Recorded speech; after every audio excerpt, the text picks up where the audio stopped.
ನಾವು ಬಂದವರೇ ಪರತಂತ್ರ ಗಿಳಿಗಳಿದ್ದೇವೆ ಅಂತ ಹೇಳಿದ್ರ. ಅವತ್ತೇ ನಡೆದು ಪರಮ ಪೂಜ್ಯರು ಶಾಂತಿವೀರ ಶಿವಾಚಾರ್ಯ ಎಂದೂ ಮೈಕ್ನಾಗ ಮಾತಾಡಲಿಲ್ಲ.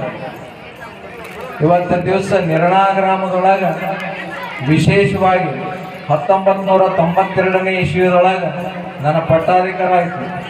ಪಟ್ಟಾಧಿಕಾರ ಆದ ಬಳಿಕ ನಮ್ಮ ನಿರ್ಣಾ ಗ್ರಾಮ ಅಂತಂದ್ರೆ ಸ್ವಂತ ಮಠ ಅಂದ್ರೆ ನಿರ್ಣಾ ಗ್ರಾಮ.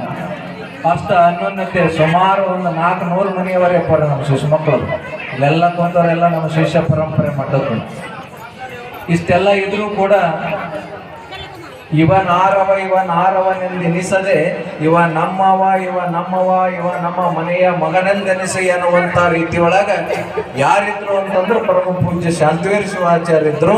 ಅವ್ರು ಹಾಕಿಕೊಟ್ಟಿರ್ತಕ್ಕಂಥ ಮಾರ್ಗದಲ್ಲಿ ಅಷ್ಟೇ ನಾವು ಹೋಗ್ತಾ ಇದ್ದೀವಿ.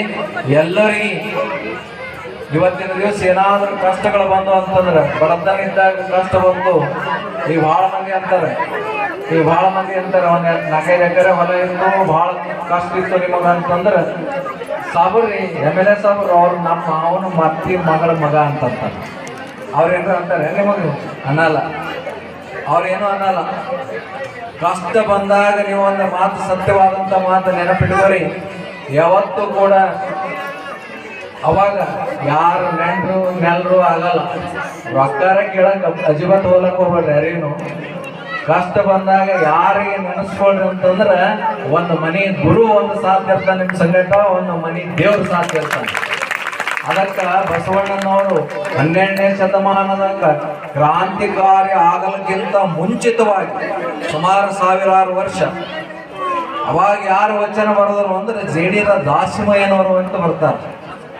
ಅವರೊಂದು ವಚನ ಬರ್ತಾರೆ, ಕಡಗೀಲಿಲ್ಲದ ಬಂಡೆ ಒಡಗೆಡುವುದು ಮಾಂಬುದೆ, ಕಡಗೀಲು ಬಂಡಿಗಾಧಾರ, ಕಡುದರ್ಪವನೇರಿದ ಒಣಲೆಂಬ ಬಂಡಿಗೆ ಮೃಡ ಶರಣರ ನುಡಿಗಣಲವೇ ಕಡಗೀಲು ಕಾಣ ರಾಮನಾಥ ಅಂತ ಹೇಳಿದ್ರು.